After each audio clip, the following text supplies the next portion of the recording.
and welcome to Mind Shifters Radio. I'm Tim Hayes. I'm your host for the first hour. And today is Thursday, February 13th, 2025. As always, we're grateful to everyone who's joining us here today, whether you're listening live or through the archives, as we spend another couple of hours teaching and supporting people in using some of the most powerful, effective, efficient, and accessible tools I've ever encountered. These tools are available absolutely free through the tireless efforts of Dr. Michael and Jeannie Ryce on the website at whyagain.org.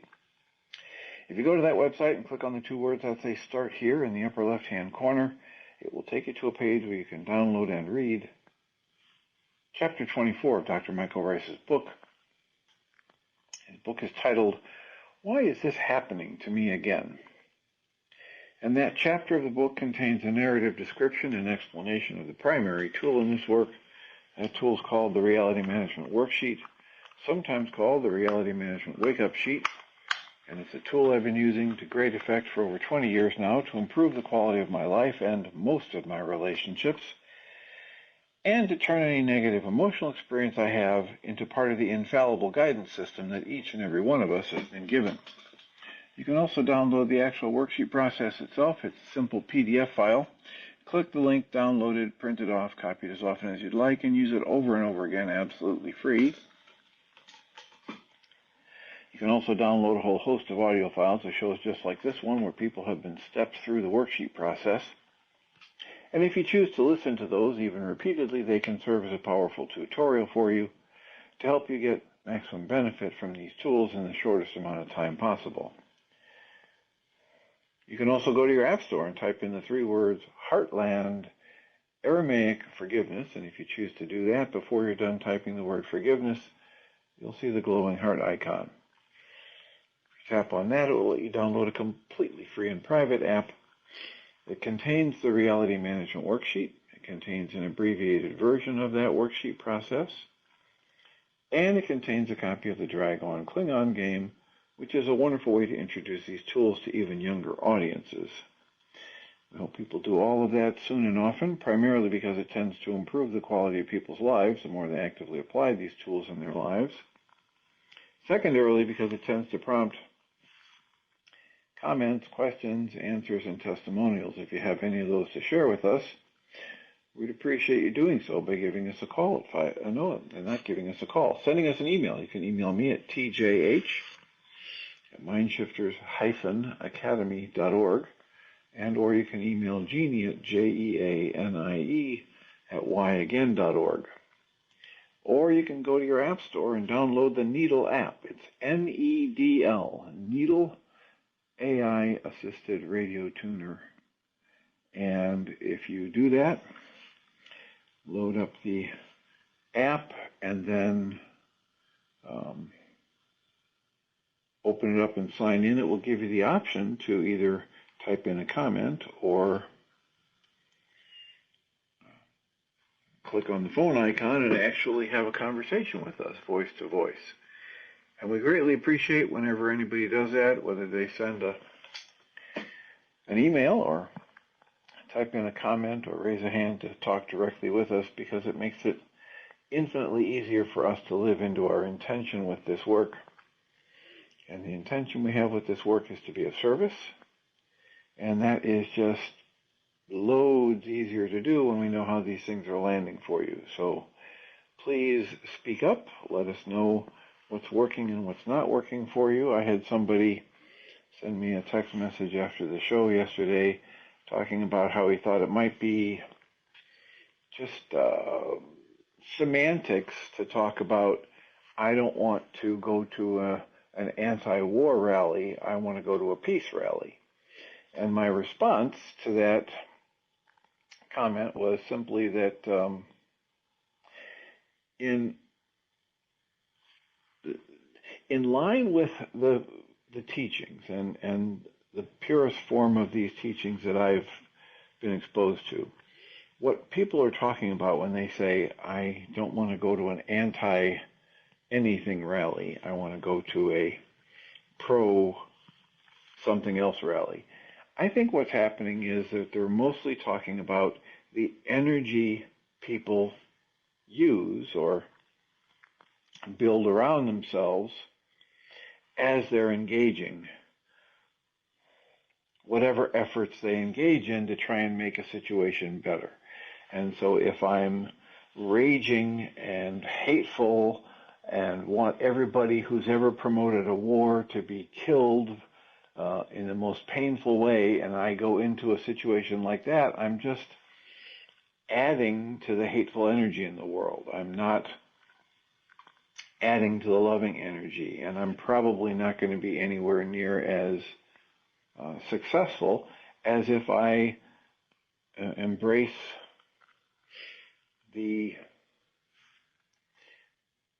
my true nature and the energy around my true nature, which is this energy of creation. Some call it love, compassion, gratitude, etc.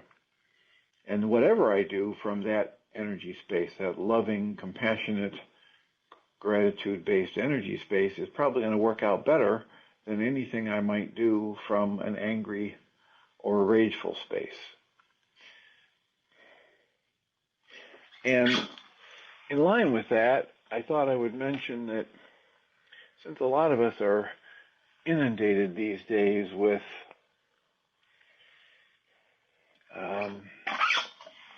news, most people would call it bad news, news about wars, news about politics, news about what we call natural disasters. And as I like to talk to people about how there is no such thing as a natural disaster. And they look at me kind of funny, and I say, well, you know, you can observe this for yourself. There is only nature. Harkens back to the story I've told before about the three umpires who spent a long day being umpires at baseball games on a Saturday. And at the end of the day, they go to a bar to have a drink or dinner or whatever, and they're sitting there talking, and there's three of them around the table. And the first woman says, well, you know, there's balls and strikes, and I call them as they are. And the second woman says, well, you know what? There's balls and strikes, and I call them as I see them.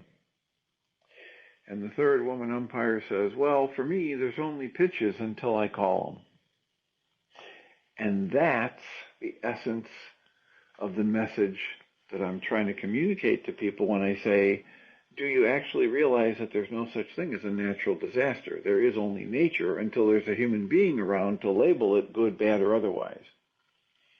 Oh, isn't this raging river beautiful? Oh, isn't this raging river a disaster because it wiped out some farmland or because it flooded these people's houses?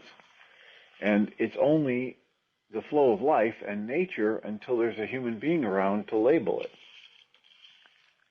So when we talk about news, if it's good news or bad news, it's just news, unless, of course, you're plugged into one of the media outlets these days, in which case it's just the most sensational, the most violent, the most disruptive stuff they can put their hands on, because they've learned there's a formula that says the more violent, the more sensational, the more dramatic the stuff they present to you, the more likely you are to get scared, the more likely you are to tune back in for updates, the more likely you are to keep coming back over and over and over again. And that's their job, is to get you to give them your attention. And the more they get your attention, the more they can charge advertisers for their airspace. And it's just a game they're running. It doesn't have to be nefarious. It's just how they run their shows and how they make their money. So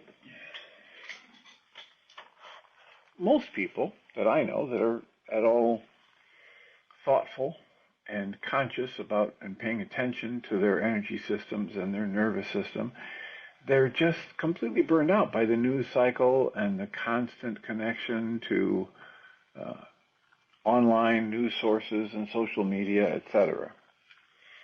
And with that in mind, I would like to recommend a podcast, a specific episode of a podcast. The podcast is titled We Can Do Hard Things. And the specific episode of that podcast is titled Calm News, C-A-L-M, Calm News with Jessica Yellen. The subtitle is Stay Sane and Informed. And this is a podcast episode from the podcast titled We Can Do Hard Things that was published, I think, last week. Might have been just earlier this week. As I'm looking at it in my podcast feed, it doesn't tell me a number, it just has the title. So, Calm News with Jessica Yellen. And who is Jessica Yellen? Well, Jessica is the founder of News Not Noise, which is a pioneering Webby Award-winning independent news brand. She has over 1 million subscribers and followers across Instagram and other digital media platforms. And News Not Noise is something Jessica created to try and help understand what matters, which experts you can trust, and to help people manage their information overload. She's a former chief White House correspondent for CNN and an Emmy and Gracie Award-winning political correspondent for ABC, for those people that need some reason or some outside validation before they'll even pay attention to somebody. So she's not just a high school or college student with a new idea. She's a seasoned reporter who has recognized this need that we have for a way to ingest information to stay informed without getting completely overloaded. And what they talk about in the podcast is how to breathe in a way that calms yourself, and they recommend the same general breathing technique that I've been coaching people into for decades, which is take a comfortably full set of air into your lungs, hold it for 2 or 3 or 4 seconds. So you're demonstrating to your body that you have the control of this mechanism that we call breath, and then make your exhale 4 to 8 times longer than your inhale. Just make your exhale as slow as possible. And it's that long, slow exhale that tends to activate and calm the vagus nerve, which tends to have a calming effect for the entire system, the energy system we call the body. And so if you are interested in a helpful discussion about how to interpret what's going on in the news in a way that is also paying attention to your own nervous system and your overload, and many of the same things they talk about are what I talk to people about on a regular basis. Why is it so important for me to understand that I'm creating my own emotions? Why is it important for me then to have solid tools that help me manage those emotions, actually change my emotional state? Well, it's important because what we know is that when people act from an agitated state, a highly intense emotion, whether it's positive or negative in their view, the higher the intensity of the emotional state, the more likely the person is to do something that they then later regret doing. And the more calm and centered you are when it's time for you to make a decision about important events in your life, the more likely you are to be happy or content with the consequences of your choices. And so, especially when things are an important and intense situation, like the message I got from the family I grew up in, when something really intense, really important happens, the message I was given is, this is way too important to panic about. So take a breath, get centered, and then decide what to do. We don't act from a panic state because we greatly increase the probability that we're going to be unhappy with the consequences of those actions.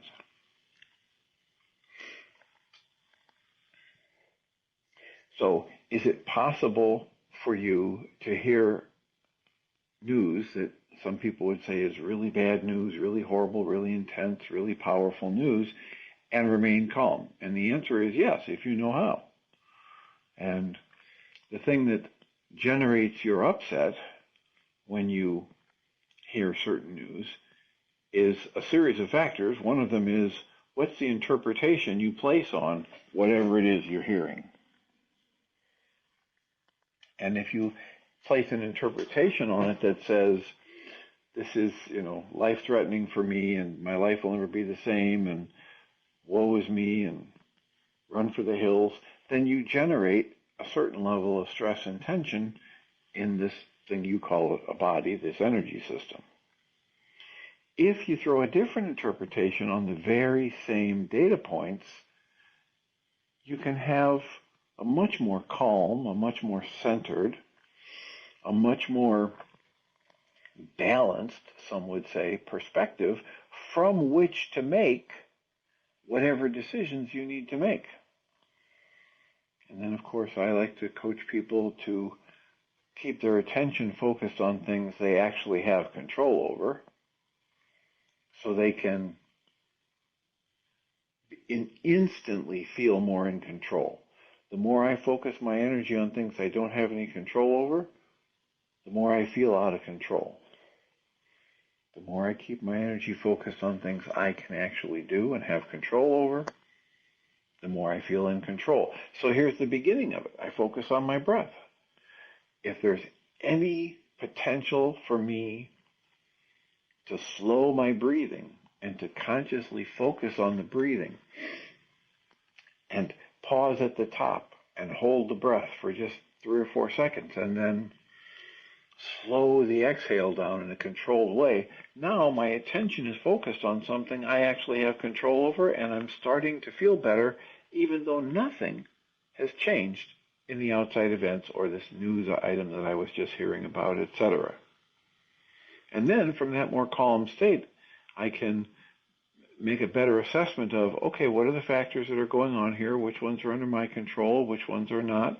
And have some more efficiency in shifting the focus of my attention over to things I actually have control over, breathing and softening before I look at those things I have control over and recombine them into a plan of action exclusively based on things I have control over. The more I do that, the more likely it is I'm going to be calm in the moment and satisfied or content with the consequences of my actions, of my choices. And they talk about that as she talks about the news. She gives people some tips for evaluating what they're hearing, and then they talk about some of the actual situations that are going on in the world today and show a perspective on them that helps people come back from, the ledge, so to speak, feeling like they're at the point of no return. So if you choose to listen to that podcast is titled We Can Do Hard Things, and the particular episode is titled Calm News with Jessica Yellen, How to Stay Sane and Informed. And if you listen to that and have some feedback, I would be happy to hear it. That particular podcast is one that has served up a number of gems over the years for me. I've shared a number of them on this internet show and in the support groups.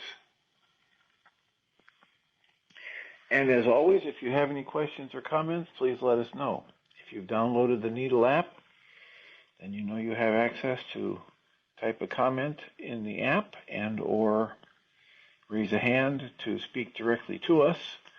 And we always appreciate that feedback. Apparently yesterday, Michael was not being heard through at least the first 40 minutes of the show. So there was either a technical glitch or Michael's mute button was stuck. I would like to express appreciation for everyone who tried to listen and who typed comments in yesterday.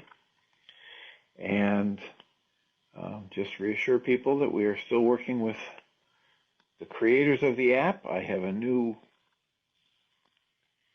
Bluetooth device that's scheduled to be here that I might try tomorrow that might help the volume of my, of whatever I'm sharing in the app be louder, because we've noticed that callers are decidedly louder, despite the fact that I've tried several different wired and Bluetooth connections and speakerphone options on my end. So type in a comment about how the volume is, or comment or questions about the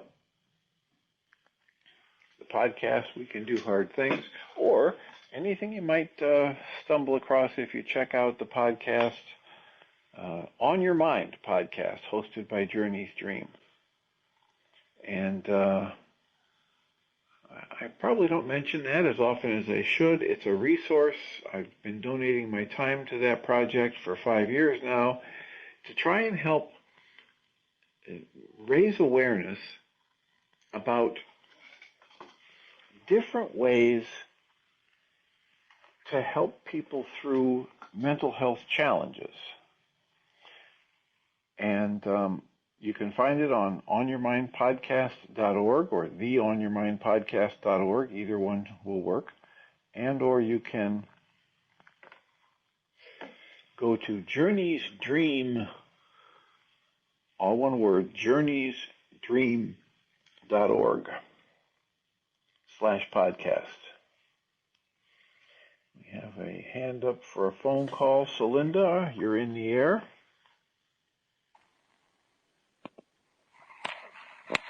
Can you hear me? You got really mute again. I can hear you. Great. Can you hear me? Very, very lightly. But only on the phone call. You were fine when you were just talking. The thing I wanted to share with you is that because I have a history of asthma, the calming breath that you recommend, I get panicky by the time I hold it twice as long.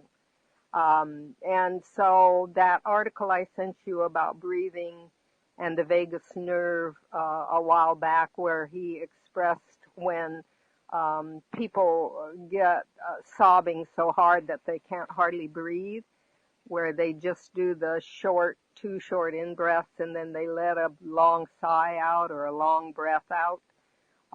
That works really well for me. So if there's anyone out there who has asthmatic kind of conditions or any conditions where they don't have any problem at all breathing in, maybe they learn to take deep breaths in because it made them feel more powerful, but then they have a difficult time exhaling, it might be helpful.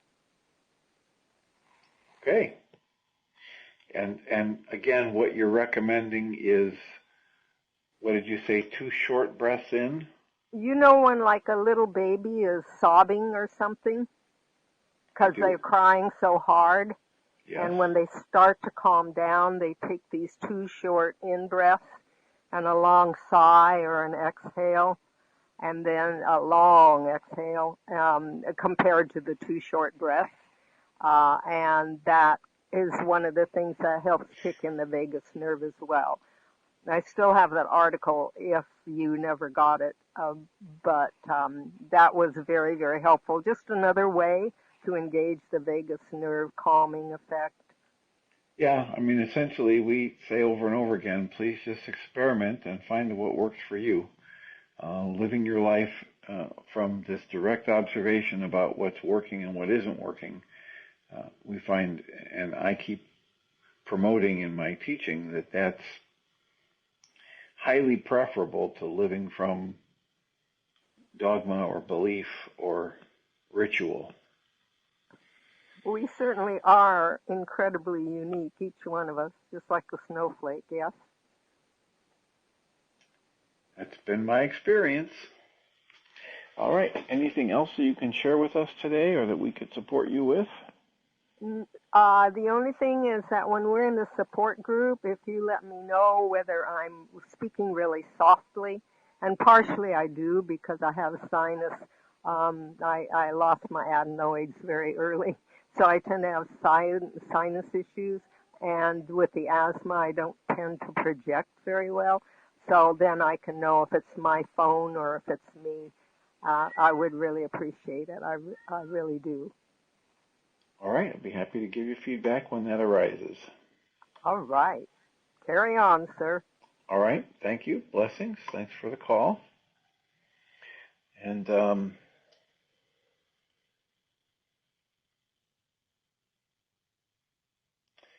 so there's a comment from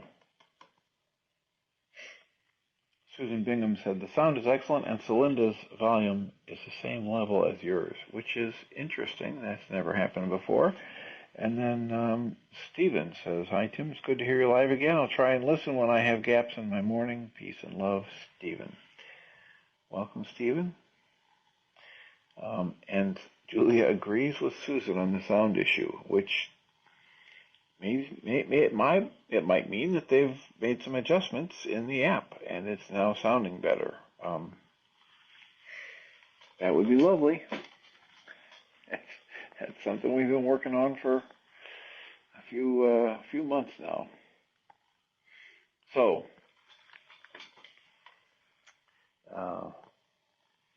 we've got at least close to a half an hour left, and if you've got a question or a comment, or you've got some feedback about the reading we've been doing on the book by Alan Cohen titled Of Course in Miracles. And of course it's a tricky title because the Course in Miracles is known as A Course in Miracles, ACIM. And now he's writing a book titled Of Course in Miracles.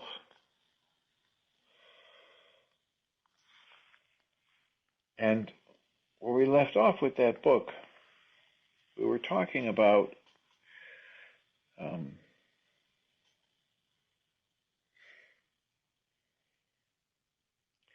flipping back to where we had started reading in the chapter, how long would you like to be happy for? And he gets this Chinese proverb that says, if you want to be happy for an hour, take a nap.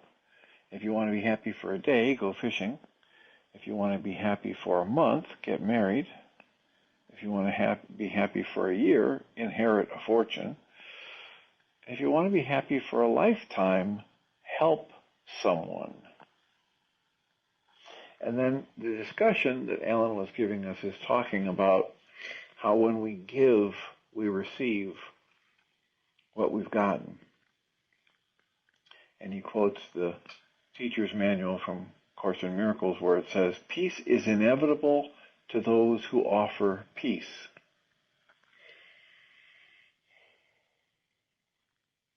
And then he gave the example of the people who were having a spiritual, metaphysical type conversation. They were so busy with their conversation, and they were in a restaurant. And as they sat there having their conversation, the restaurant was robbed, and they didn't even know that someone had come in waving a gun. And the supposition is that not only were they not aware of the robbery going on, but that they basically had become invisible to the robbers because the robbers didn't say anything to them or even notice apparently that they were there. And then he quotes the workbook, A Course in Miracles. It says, I can escape the world I see by giving up attack thoughts. Now, there's a lot in the Course in Miracles that talks about how we literally create our experience of being attacked by getting defensive or by anticipating attack. And there's another quote where it says, in my defenselessness, my safety lies. So as soon as I start to get tight or tense or think I need to defend myself from something, I'm creating, at least energetically, the dynamic which gives rise to my experience of being attacked.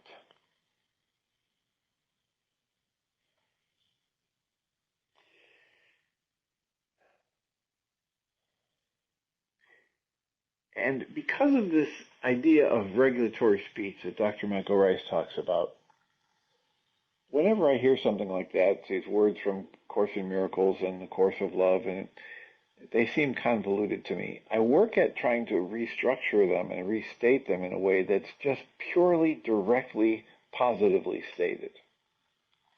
And so when I hear something from the Course in Miracles like, in my defenselessness, my safety lies, well, defense is in there. Defensiveness is in there.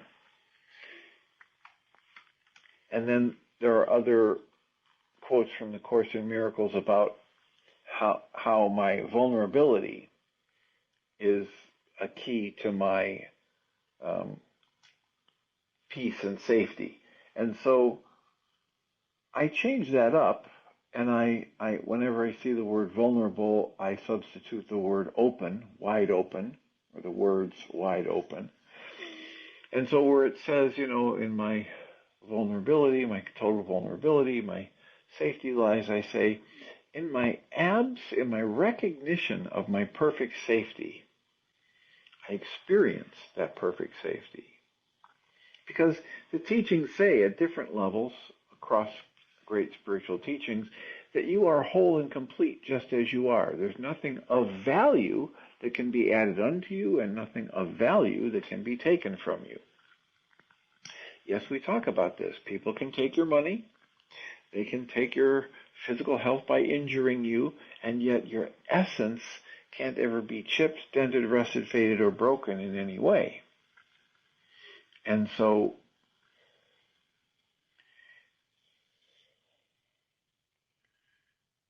watching how I think and speak about things is one of the more powerful tools I've learned since being exposed to this body of work through Dr. Michael Ryce and Guy Finley and Gail Allen Hoffman and Diedrich Wolzak and others, Michael Singer, etc. So if I'm watching my own state of mind and I'm aware at the earliest warning signs that I'm getting tight or tense or upset in any way, then I can intervene in that process if I do it before I'm so highly triggered that my logic is offline.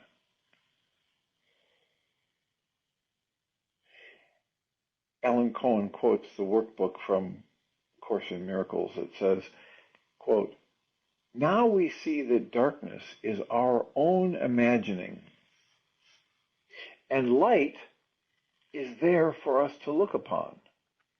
Christ's vision changes darkness into light, for fear must disappear when love has come. Fear must disappear when love has come. So let me forgive your world today. In other words, dismantle your perceptions that something is wrong, that I may look upon this holiness and understand that it but reflects my own. So if I understand that I'm whole and complete just the way I am, and I look out at the world, I will see a world that is whole and complete just the way it is.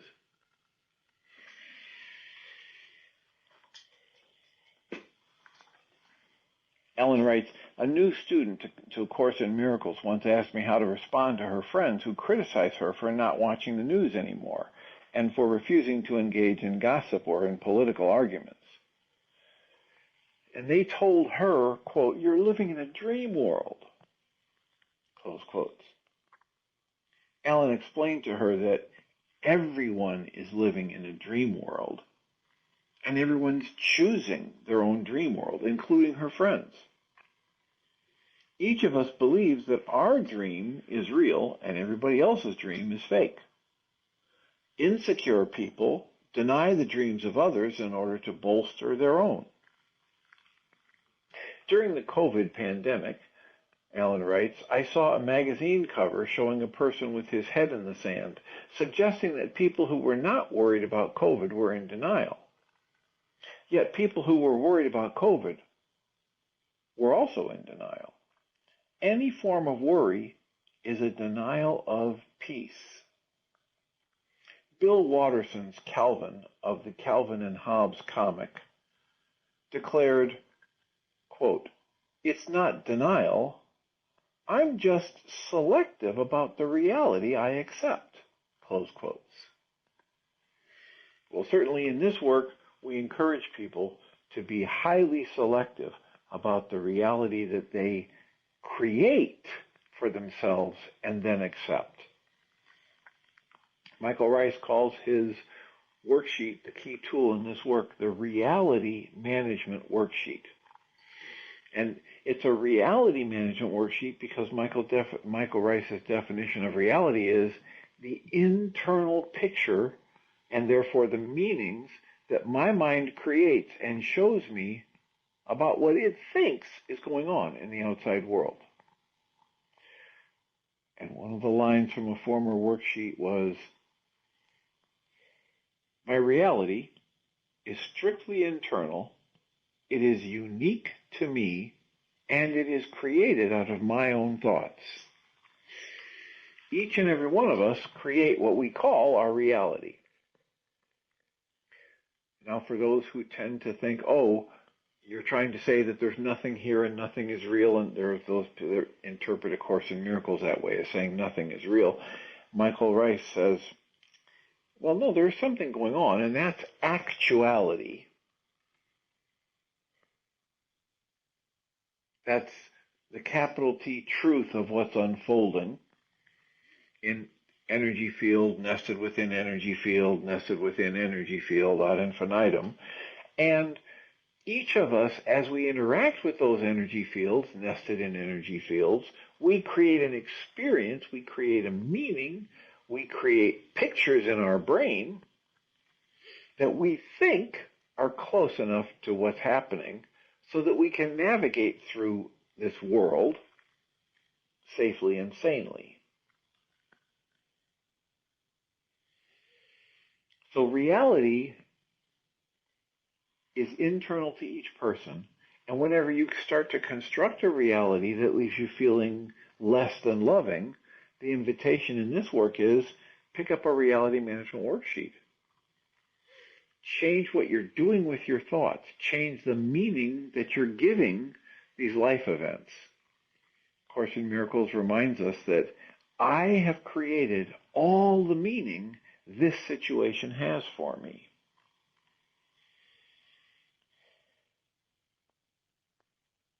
Ellen Cohn, back to the book, she goes on and says, metaphysical teachers often talk about the importance of affirmations, while the more advanced teachers underscore the power of denials. To gain the reality of wholeness, we must deny the apparent reality of fragmentation. A Course in Miracles includes lots of denials, and it says, quote, I am not a body, I am free. That's from the workbook 199. It also says, quote, there is no death. The Son of God is free. That's from the workbook 163. And then there's a longer quote from the textbook that says, quote, True denial is a powerful protective device. You can and should deny any belief that error can hurt you. This kind of denial is not a concealment, but a correction. Your right mind depends on it, meaning denying what is false. Because our culture, our history that we've interpreted, that we have inherited from our bloodline, shows us many pictures of loss and lack and conflict and rage and abuse that are false if you get back to your essence. Allen goes on and writes, advocates of war say that if we avoid conflict, we're running away from reality. However, if we avoid peace, we are running away from reality. Ram Dass used to say that if you're angry or upset in your attempts to bring peace to the world, you're sending out waves and vibrations that cause war. Abraham Hicks teaches that people who form organizations to fight something usually end up fighting amongst themselves. People who come together to extend peace end up being more peaceful. Because the world of the ego is built on conflict, it is disarmed when it encounters peace. Healing does not call us to fight the ego, but to choose peace instead. And there's a quote from the textbook that says, quote, you cannot escape from the ego by humbling it or controlling it or punishing it. Close quotes. One of my favorite lines from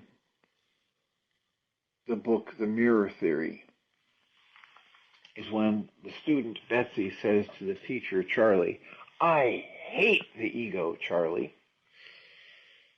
And then Charlie says, well, then ego has won.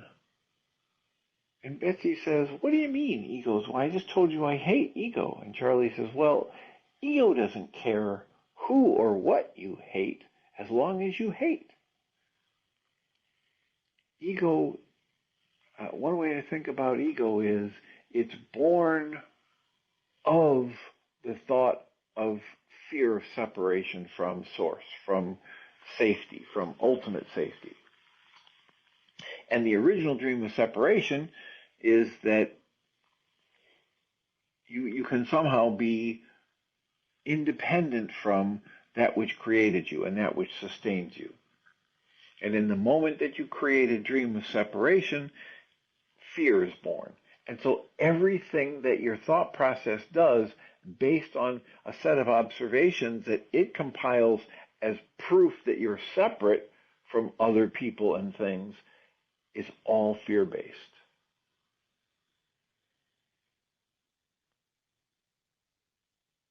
So you can't get rid of your ego by battling it. What happens in the higher spiritual teachings is your ego's ability to affect you negatively or take you down pathways that are less productive fades as you simply step back and observe the truth of ego, what it is and how it functions.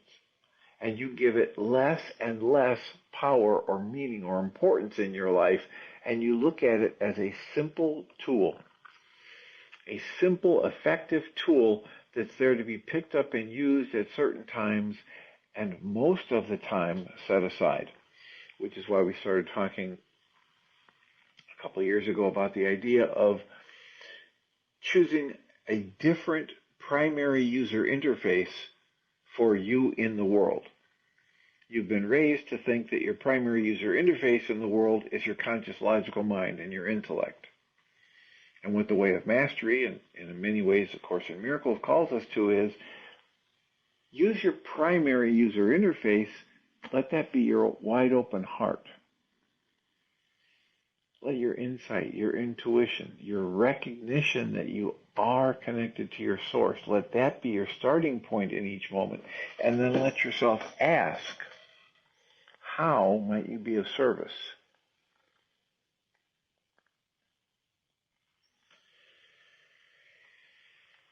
I'll take a breath. I just checked the comment section of the app, and there's an app here, or there's a comment here. Jen writes, I do have a question. One of my best friends has chronic mental health issues and has had three serious suicide attempts. Purposeful ODs, overdoses, I imagine. In the first two, if her daughter had not found her quick enough and gotten help, her body would not have survived. The last time, in November, was her something about her intestines, that gastroparesis, that was the only reason a doctor could think that she'd survived. And so Jen writes, I have had my own mental health challenges that I work on. I'm having the challenge of knowing how to be a support with appropriate boundaries and avoiding enmeshment to make sure I'm taking care of myself. This time, both of her daughters are going through major mental health challenges. I know all the daughters as well. My friend has been struggling with times of getting the bad thoughts. Any suggestions on how to maintain healthy boundaries while honoring her and also myself? Generates gastroparesis, slows the absorption of meds, and significantly impairs or slows digestion. So, if Michael Ryce were responding to this, he'd say, every word we've spoken in the last 14 years on this internet show is all about answering that question. Or he'd say, all of the above in a workshop where he points to the board and he has those words written there. The simple thing I would say here is there's a question about when you say support her or help her.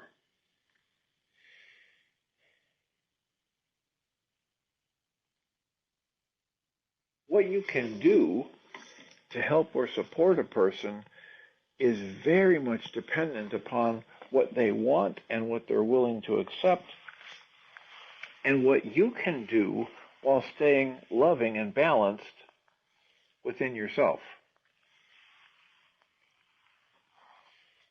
I think I quoted recently from the book, The Mirror Theory, that no loving gift is ever truly given if the giver is not honored in that process. So if you drain yourself dry, physically, mentally, or emotionally, in an effort to try and help somebody else, it's not loving. You can't help somebody else by becoming a total wreck yourself. And one of the first things that pops into my head when you ask a question like this, Jen, is the idea of the Gentle Art of Blessing by Pierre Pradervand. And if you want to hear my interview with Pierre Pradervand, go to the mindshiftersacademy.org website and just find the little magnifying glass search engine at the bottom. Click on the magnifying glass and type in the word Pierre, Pierre, and hit enter. That will take you to a page where there's just my interview with Pierre Pradervand to click on and listen. And I recommend that because in this hour interview, he gives a very nice overview of his two books, The Gentle Art of Blessing and 365 Blessings to Heal Myself and the World. And that process of sending loving blessings to another person is a very powerful thing to do. Some people say, oh, I can't do anything but send them loving thoughts and blessings. And actually creating a loving image of someone in their wholeness and their completeness, in their highest and best, and then sending your loving mind energy into that image in your heart space and extending it to them is a very powerful tool. And if you listen to that interview, it can let you decide whether or not you want to get one or both of his books, titled The Gentle Art of Blessing and 365 Blessings to Heal Myself and the World. And I think it's very telling that when I did the interview, Pierre asked, is it okay if I read 3 blessings? And I said, absolutely. And out of the 365, he probably has hundreds more, but he chose 365 to put in this second book on blessing. He chose 3 topics to read a blessing for. One of them was for people who are feeling suicidal. One of them was for people who've been victims of the child soldier phenomenon. And the third one, and he could have chosen anything, but the third one he chose is a blessing for myself.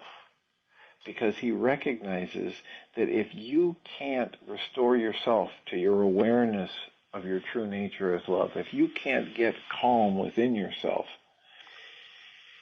whatever you do to try and help somebody else is less effective. If you come from the rooted center of your being, as Dale Allen Hoffman would call us to from the ancient Aramaic meaning for the word faith, is to act from the rooted center of your being. So before you take an action, you get centered, you get calm, you recognize that your true nature is love, you recognize that you are an extension of the creative energy expressing in form. And as you get centered in that, then you take an action. What you do is going to be more beneficial for you and everyone else. So sending out blessings, actually spending some time holding an image of someone, living into their highest and best potential, and then sending that energy to them through your heart space is powerful and beneficial to you and them. And when I got introduced to that book, and I was moderating a book club for 4.5 years, so every month we did a different book. So this is over 50 different books that book club read and discussed. This one book was far and away the most beneficial. We had no less than 9 people interrupt the discussion and say, I've got to tell you my testimonial about what happened when I used the gentle art of blessing.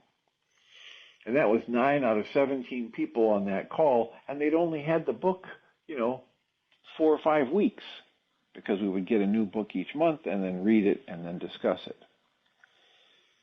So it's a powerful process. I encourage lots of people to do it, and especially in a situation like this where you have a friend who's obviously unhappy and challenged in many ways, and if you see yourself as you're supposed to be fixing or healing that person, that's a recipe for burnout. You have your life to live. This person has their life to live. You have your choices to make. They have their choices to make. And I would encourage you to stay centered in whatever works to help you stay connected to your source, feeling loving, feeling calm, feeling that whatever unfolds is going to work out better than you could imagine. It's part of the flow of life. And you don't have the ability to see from the beginning all the way to the end all of the ripples and all of the effects and benefits of your life or anybody else's life. But one of my favorite lines from the movie about an angel who comes down and chooses to take form in the physical. And the line is, there's a lot more going on here than you realize, than you know about. So that's what I would say about that. I'm grateful that you're listening to shows like this and you're asking how you might help. And whether she realizes it or not, your friend is lucky to have you there.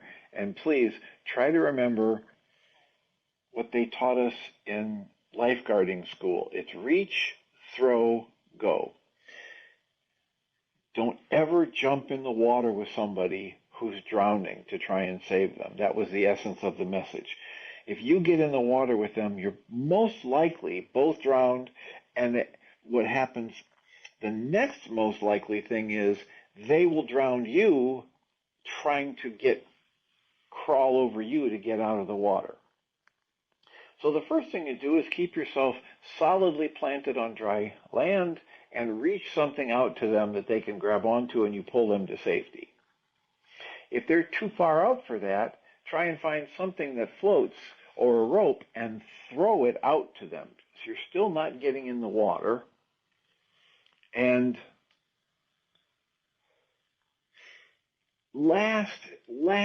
absolute last option is that you get in the water with them, because the chances are not good for both of you to survive when that happens. So take care of yourself first is the message. And take care of yourself in the way of staying grounded in your awareness of your true nature.